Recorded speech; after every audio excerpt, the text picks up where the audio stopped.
ആ രമേഷ്, സുഖല്ലേ? ഹായ് ആശിഷ്. എടാ, അവൾക്ക് നീ പറഞ്ഞല്ലോ അഫയർ ഒന്നും ഇല്ലടാ. ഞാൻ അവളുടെ കോണ്ടാക്ട് ലിസ്റ്റ് പിന്നെ ഫോൺ ലിസ്റ്റ് എല്ലാം ചെക്ക് ചെയ്തു.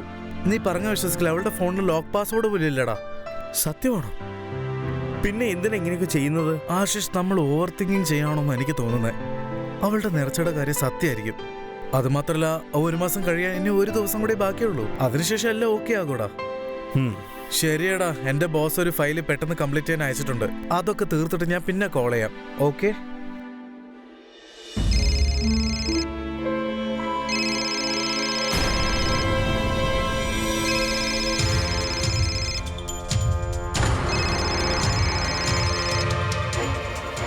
അല്ല, നീ എവിടെയുള്ള? നീ എന്താ വിളിച്ചിട്ട് എടുക്കാത്തത്? ഞാനിവിടെ റെസ്റ്റോറന്റിലുണ്ട്. ഈ സ്ഥലം എന്ത് റൊമാൻറ്റിക്കാന്നറിയാവോ? ഞാൻ നിന്നെ ഒരുപാട് മിസ് ചെയ്യുവാണ് ഇവിടെ. നിന്നെ ഒന്ന് കാണണം തോന്നുന്നു. സൂരജ്, മനസ്സിലാക്കുക, എനിക്ക് വരാൻ കഴിയില്ല. Okay okay, no problem. എനിക്കല്ലേ നിന്നെ കാണണം തോന്നിയത്. ഞാൻ തന്നെ അങ്ങോട്ട് വരാം. വേണ്ട, ഞാൻ തന്നെ വരാം. ഇത് അടിപൊളി തീരുമാനമാ. പിന്നെ ഒരു കാര്യം, ലേറ്റ് ചെയ്യരുത് കേട്ടോ. എനിക്ക് വെയിറ്റ് ചെയ്യുന്നത് ഒട്ടും ഇഷ്ടമല്ല, മനസ്സിലായോ?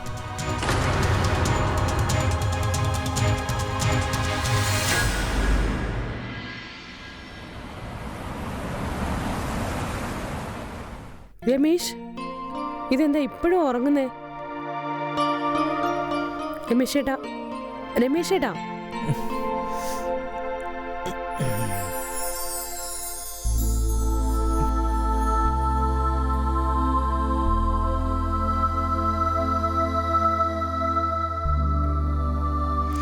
അയ്യോ, എന്താ ചെയ്യുന്നേ? വിട്ടേക്ക്, അമ്മ ഹോളിലിരിക്കുക. ഞാൻ എന്തിനാ വിടണ്ടേ? ഞാൻ 1 മാസമായിട്ട് വെയിറ്റ് ചെയ്യാതിന് വേണ്ടി. ഞാൻ അന്നേ പറഞ്ഞതില്ല, 1 മാസം കഴിഞ്ഞ് 1 ദിവസം പോലും ഞാൻ വെയിറ്റ് ചെയ്യില്ലെന്ന്. പക്ഷെ ഈ കാര്യങ്ങൾക്കൊന്നും ഈ സമയം ശരിയല്ലല്ലോ അല്ലേ? പക്ഷെ ഞാൻ ഇതിനു വേണ്ടി 1 മാസം വരെ വെയിറ്റ് ചെയ്തില്ലേ? ഇന്ന് രാത്രി മാത്രം. ഓക്കെ, എല്ലാം നിന്റെ ആഗ്രഹം പ്രകാരം നടക്കട്ടെ.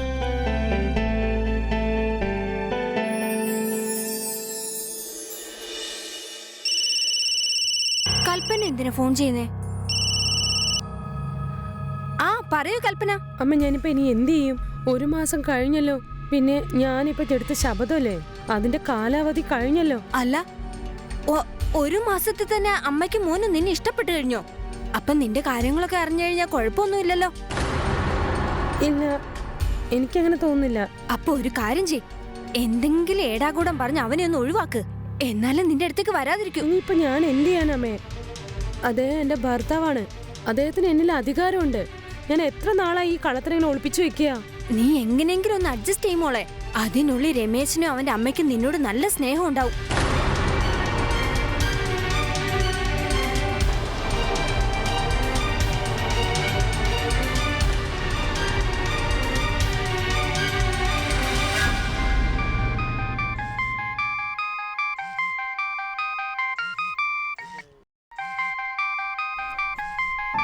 ഓ, ഒരുപക്ഷെ ഓർമ്മിപ്പിക്കാൻ വിളിച്ചതാണോ എന്തോ. ഹലോ, ഞാൻ അതാ വന്നോണ്ടിരിക്കുക. കുറച്ച് സമയത്തിൽ വീട്ടിലെത്തും ഞാൻ. ഓക്കെ? ഇല്ല, അതൊന്നുമല്ല. ഒരു കാര്യമുണ്ട്, ഒരു പ്രോബ്ലം പറ്റി. എന്താ? അത് പിന്നെ എനിക്കൊരു പാക്കറ്റ് വേണമായിരുന്നു. നിങ്ങൾ വരുമ്പോ വാങ്ങിച്ചോണ്ട് വരുമോ? പിന്നെ 5 ദിവസത്തേക്ക് വേണ്ടിയുള്ള ചെറുത് മതി. അങ്ങനത്തത് വാങ്ങിച്ചാൽ മതി.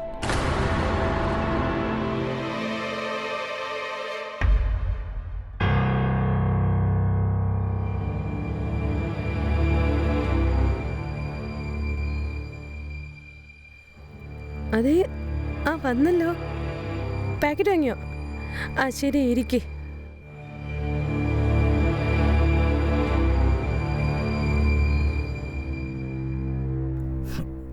ഇന്നാ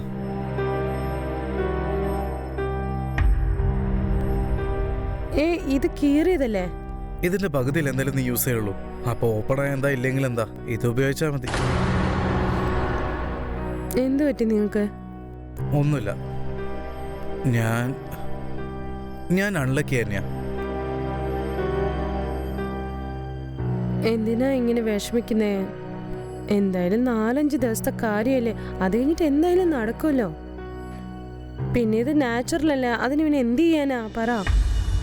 പിന്നെ ഞാനൊരു കാര്യം പറയട്ടെ, നിങ്ങൾ എത്ര ഡെസ്പറേറ്റഡ് ആണോ അതിനേക്കാളും ഡെസ്പറേറ്റഡ് ആണ് ഞാൻ. രമേശ്, വരുന്നു.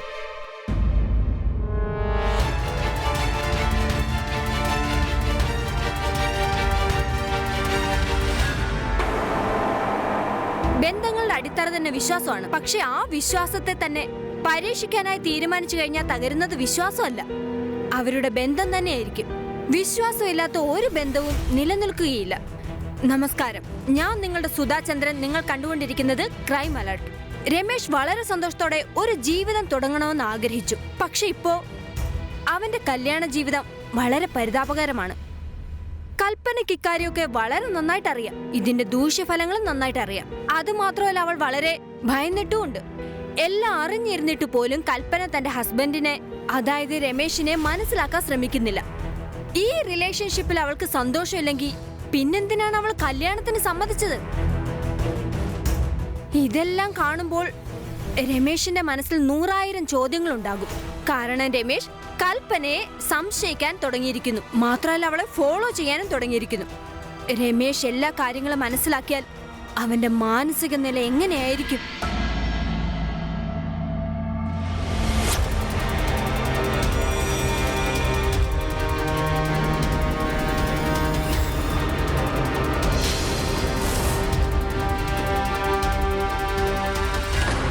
നിനക്ക് അവരവിടെ വെച്ച് എന്നെ പിടിച്ചാ മതിയായിരുന്നല്ലോടാ.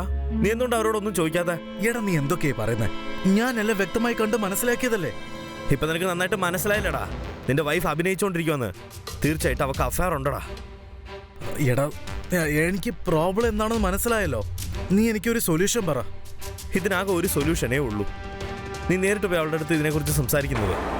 അവളുടെ അടുത്ത് ഈ കല്യാണം അവൾക്ക് ഇഷ്ടമല്ലെങ്കിൽ പോലും അവരുടെ വീട്ടുകാർ ചേർന്ന് ഫോഴ്സ് ചെയ്ത് കല്യാണം കഴിപ്പിച്ചതായിരിക്കാൻ തോന്നുന്നു എനിക്ക്. അവൾ നിന്റെ അടുത്ത് റെഫ്യൂസ് ചെയ്യുന്ന സമയത്ത് നീ ഒന്ന് പോയി സംസാരിച്ച് നോക്ക്. അവൾക്ക് നിന്നെക്കുറിച്ച് അറിയണമല്ലോടാ. നീ വീക്കല്ല, നീ സ്ട്രോങ് ആണ്.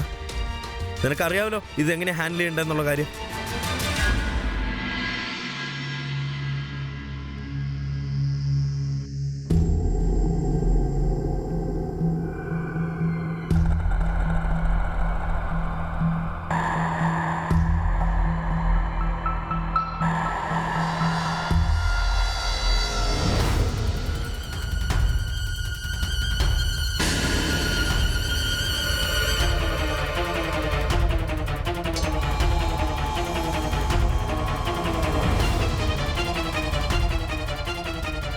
അയ്യോ, ഇതെന്താ ചെയ്യുന്നത്? എന്നെ ഒന്ന് വിട്.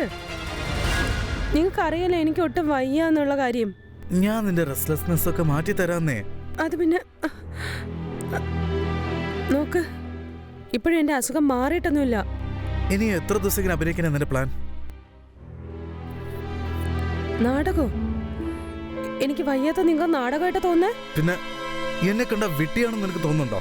ആ, എനിക്കൊന്നും മനസ്സിലാവില്ലെന്ന് നീ കരുതിയോ? അയ്യോ, നിങ്ങൾ ഇത് എന്തൊക്കെയാ പറയുന്നത്? നിങ്ങൾ എന്തിനാ ഇങ്ങനെ അപ്സെറ്റ് ആവുന്നത്? മനസ്സിലാവുന്നില്ല. ഭാര്യ ഭർത്താവിന്റെ അടുത്ത് ക്ലോസ് ആയിട്ടിരിക്കുന്നതിന് പകരം ബോയ് ഫ്രണ്ടിന്റെ അടുത്ത് ക്ലോസ് ആയാലോ? രണ്ടെണ്ണത്തിനെ കൊന്നിട്ട് അവന് സൂസൈഡ് ചെയ്യും. ഞാൻ പക്ഷെ ജസ്റ്റ് അപ്സെറ്റ് ഇല്ലായുള്ളൂ.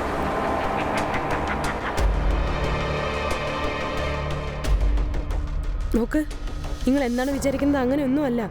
അല്ല, എന്നെ കണ്ട പൊട്ടനാണെന്ന് തോന്നുന്നുണ്ടോ നിനക്ക്? ആ, ഞാൻ നിന്നെ നിന്റെ ആ ബോയ് ഫ്രണ്ട് ഒപ്പം കണ്ടല്ലോ ആ റെസ്റ്റോറന്റിൽ വെച്ച്. ഇല്ലാന്ന് പറയും, എന്റെ തോന്നലാണെന്ന് പറയും, അല്ലെങ്കിൽ ഞാൻ കള്ളം പറയണമെന്ന് പറ. അല്ല, നിങ്ങൾ എന്താണോ കണ്ടത് അത് സത്യമാണ്. പിന്നെ ഒരു കാര്യം സത്യമാണ്, അതെന്റെ മുന്നത്തെ കാമുകനാണ്. പിന്നെ ഞാൻ ഒരു സത്യവും കൂടി ഇപ്പൊ പറയാം. ഞാൻ അയാളെ സ്നേഹിക്കുന്നില്ല ഇപ്പൊ. പക്ഷെ അയാളെ കാണേണ്ടത് എനിക്ക് വലിയ അത്യാവശ്യമായിരുന്നു. എന്തെന്ന് വെച്ചാ, നോക്കിയ കൽപ്പന, ഞാൻ പറയുന്നത് നല്ലപോലെ ശ്രദ്ധിച്ച് കേൾക്കണം കേട്ടോ. നീ എനിക്കായിട്ടുള്ളൂ മാത്രമാ, മനസ്സിലായോ? നിന്നെ അത്ര എളുപ്പത്തിൽ ഞാൻ ആർക്കു വേണ്ടി വിട്ടുകൊടുക്കത്തില്ല. നിനക്കത് മനസ്സിലാവണം, മനസ്സിലായോ? പിന്നെ നീയും ഇപ്പൊ ചെവി തുറന്നൊരു കാര്യം കേട്ടോ. നമ്മുടെ ഇടയിലുണ്ടായിരുന്ന എല്ലാ കാര്യങ്ങളും ഇപ്പൊ അവസാനിച്ചു. ഞാൻ കല്യാണം കഴിച്ചതാ. എന്റെ ഭർത്താവ് എന്നെ ഭയങ്കരമായിട്ട് സ്നേഹിക്കുന്നുണ്ട്. സോ പ്ലീസ്, എന്റെ ജീവൻ തകർത്തത് നിർത്തേക്ക്. അല്ല, നീ എന്തൊക്കെയാ പറയുന്ന കൽപ്പന? ഞാൻ നിന്റെ കല്യാണ ജീവിതം ഒന്നും നശിപ്പിക്കാൻ ഒരിക്കലും തയ്യാറായിട്ടും നോക്കിയിട്ടുമില്ലല്ലോ. അതെനിക്ക് വേണം. പക്ഷേ നിന്നെ എൻ്റെ അടുത്തൊന്ന് പിരിയാനായിട്ട് ഞാൻ ഒരിക്കലും വിടത്തുമില്ല. അതിനുവേണ്ടി നീ എന്നെ മീറ്റ് ചെയ്യാനായിട്ട് നീ വന്നേ പറ്റുള്ളൂ. ഞാൻ നിന്നെ വിളിക്കുമ്പോഴൊക്കെ, കേട്ടോ? ഒരിക്കലും ഇല്ല. ഇനി ഞാൻ നിങ്ങളെ കാണാൻ വരില്ല. എന്റെ ഭർത്താവ് എന്നെ നന്നായിട്ട് സ്നേഹിക്കുന്നുണ്ട്. അതുമാത്രമല്ല, എന്നെ ഭയങ്കര വിശ്വാസമാണ്. ആ വിശ്വാസം ഞാൻ ഒരിക്കലും തകർക്കാൻ പോകുന്നില്ല. ഈ വൃത്തികെട്ട നാടകം ഒന്ന് നിർത്ത് കൽപ്പന, കേട്ടോ? നിന്റെ ഈ വൃത്തികെട്ട ഭർത്താവും നിന്റെ ഈ കല്യാണ ജീവിതം ഉണ്ടല്ലോ, വെറും 2 മിനിറ്റ് കൊണ്ട് ഞാനിത് നശിപ്പിച്ചു കളെ ഇവിടെ വെച്ച്. ഒരു പക്ഷെ ഞാൻ അവനെ കൊന്നു കുഴിച്ച് മൂടിയാ പോലും പിന്നെ നിനക്ക് അവന്റെ ശവം പോലും തിരിച്ചു കിട്ടത്തില്ലടി.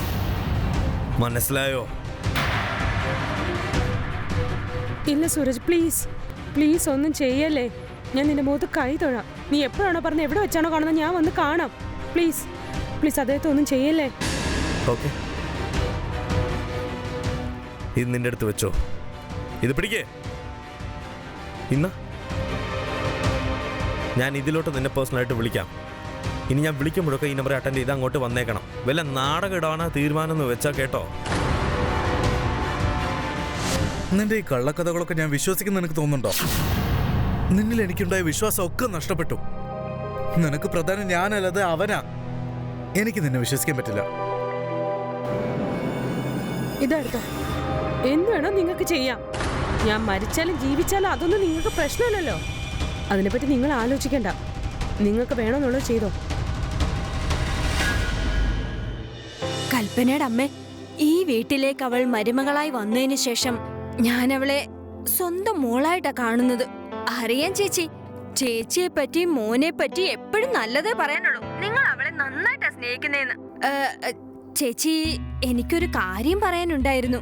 ആ പറഞ്ഞോളൂ. അതെന്താണെന്ന് വെച്ചാ, കുറച്ച് ദിവസത്തേക്ക് അവളെ ഇങ്ങോട്ടൊന്ന് വിടാൻ പറ്റുമോ? അത് എന്തിനാന്ന് വെച്ചാ, എനിക്ക് സുഖമില്ലാതിരിക്കുന്നത് കൊണ്ടാ. അവളെ എനിക്ക് കാണാൻ തോന്നുന്നു ചേച്ചി, അതുകൊണ്ടാ ചോദിച്ചത്. അതുകൊണ്ട് കുറച്ച് ദിവസത്തേക്ക് മോളെ ഇങ്ങോട്ട് വിട്ടാ നന്നായിരിക്കും ചേച്ചി.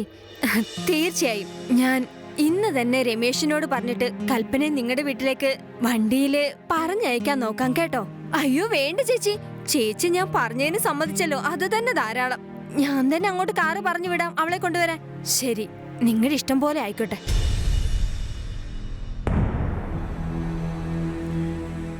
ഇനിയിപ്പോ എന്താടാ ചെയ്യാ? അത് പീഡിപ്പിക്കുന്നതിന് സമ. എനിക്കെന്തോ കല്യാണം നടക്കാൻ പോകുന്ന സന്തോഷം കണ്ട് ഞാൻ വേറെ ഒന്നിനെ കുറിച്ച് ആലോചിച്ചില്ല. പിന്നെ ഇങ്ങനെയൊക്കെ ചെയ്ത് നമ്മുടെ വൈഫിനെ ഇൻസൾട്ടും ചെയ്യാ.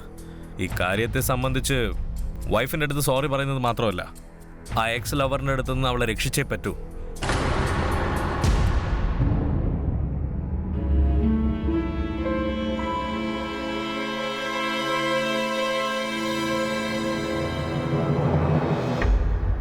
നീ എങ്ങോട്ടേക്കാ പോന്നെ? ഞാൻ എന്റെ വീട്ടിലേക്ക് പോവാം. അങ്ങനെയൊക്കെ സംഭവിച്ചതിന് എനിക്കും കുറ്റബോധമുണ്ട്. പക്ഷെ എൻ്റെ ഇൻറ്റൻഷൻസ് അതൊന്നും ആയിരുന്നില്ല. ഞാൻ എന്നോട് ക്ഷമിക്കൂ പ്ലീസ്. ഇന്നലെ രാത്രി സംഭവിച്ചതിനൊക്കെ ഐ ആം എക്സ്ട്രീംലി സോറി. നിങ്ങൾ ക്ഷമ ചോദിക്കേണ്ട ഒരു കാര്യമില്ല. പിന്നെ ഞാൻ അത് കാരണമല്ല പോകുന്നതും. ആക്ച്വലി എൻ്റെ അമ്മയുടെ ആരോഗ്യനില അത്ര നല്ലതല്ല.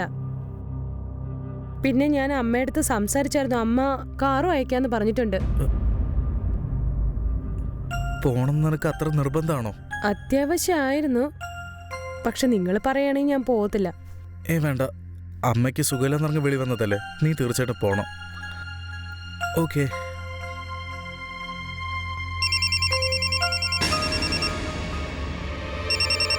അറ്റൻഡ് ചെയ്യ്, അറ്റൻഡ് ചെയ്യ്, അല്ലെങ്കിൽ ഞാൻ ചെയ്യാം. ഞാൻ തന്നെ എടുക്കാം. സൂരജിന്റെ ഫോണോ? സ്പീക്കറിലിടും. ഹലോ ഹലോ, ഞാനേ ഇപ്പൊ സിറ്റി ഹാളിന്റെ പുറത്തുണ്ട് കേട്ടോ. ഒരു റൊമാൻറ്റിക് മൂവിക്ക് വേണ്ടി വന്നതാ ഞാൻ. ഹാഫ് ആൻ അവറിൽ അത് സ്റ്റാർട്ട് ആയേക്കും. നീ പെട്ടെന്ന് വന്നേക്ക്. നോക്കൂ സൂരജ്, ഞാൻ ഇപ്പോഴും വരത്തില്ല, ഇനി ഒരിക്കലും വരാനും പോകുന്നില്ല. അതുകൊണ്ട് നീ എനിക്കിനി ഫോൺ ചെയ്യരുത്. എന്നാ ഓക്കെ, നല്ല കാര്യം. ഒരുപോലെ തന്നെ ദേഷ്യപ്പെട്ട് എനിക്കും ബോറടിച്ചു പോയല്ലോ. പക്ഷേ ഇപ്രാവശ്യം നമുക്ക് വേണമെങ്കിൽ ഇങ്ങനെ ചെയ്യാം. ഞാൻ ശരിക്കും നിന്റെ ഭർത്താവിനെ അങ്ങോട്ട് തട്ടിക്കളയാം. അതിനുശേഷം നിന്നെ ഞാൻ അവിടുന്ന് വിളിച്ചോണ്ട് വന്നേക്കാം. എന്താടാ, ഒന്നും കൂടി പറ. നീ എന്താ പറഞ്ഞേ? നീ എന്താടാ എന്റെ ഭാര്യനെ ബ്ലാക്ക്മെയിൽ ചെയ്യണോ? നീ സ്വപ്നത്തിൽ പോലും വിചാരിക്കാത്ത രീതിയിൽ നിന്നെ കൊന്നുകളയൂടെ ഞാൻ. നിന്നെപ്പോലെ ഒരുപാട് അവന്മാരെ കടതാടാ ഞാൻ. അതെയോ? അപ്പൊ നീ കണ്ടെത്തിയല്ലേ? എന്തായാലും നീ ഇത് അറിഞ്ഞത് നന്നായെന്നേ ഞാൻ പറയുള്ളൂ. ഒരു പക്ഷെ നീ എന്നേലും മരിച്ചു പോയെന്ന് വെച്ചോ. എന്തുകൊണ്ടായി, എന്തിനു വേണ്ടിയെന്ന് എല്ലാം അറിഞ്ഞിട്ട് നീ മരിച്ചു പോകില്ല, അത് നല്ലതല്ലേ? ഒന്ന് വരട്ടാ, നീ ഒന്ന് പോടാ. നിന്നെപ്പോലെ ഒരുപാട് അവന്മാരെ കണ്ടതാ ഞാൻ. നീ സംസാരിച്ച എല്ലാ കാര്യങ്ങളും ഞാൻ റെക്കോർഡാക്കിയിരിക്കുക. നിന്നെ പോലീസ് അറസ്റ്റ് ചെയ്യടാ. ഇപ്പം പ്രശ്നം എനിക്കല്ല, നിനക്കാ. നിനക്കൊരു പാഠം പഠിപ്പിച്ചു തരാൻ ഞാൻ വിടില്ലടാ. ഹലോ എടാ, കോൾ ഒട്ടേതവൻ. നിക്ക്, ഞാൻ അവനെ വിളിക്കാം. അവൻ കോൾ ഒട്ടേതോ. ഞാൻ ആരാണെന്ന് അവനെ കാണിച്ചു കൊടുക്കാം. അവൻ അറിയില്ല. വേണ്ട വേണ്ട വേണ്ട പ്ലീസ് പ്ലീസ് പ്ലീസ് ആർക്കെങ്കിലും വേണ്ടി നിങ്ങൾ നിങ്ങളെ ചേഞ്ച് ആക്കരുത്. നിങ്ങളുടെ നല്ലതിനെ ഞാൻ ഒരുപാട് സ്നേഹിക്കുന്നുണ്ട്.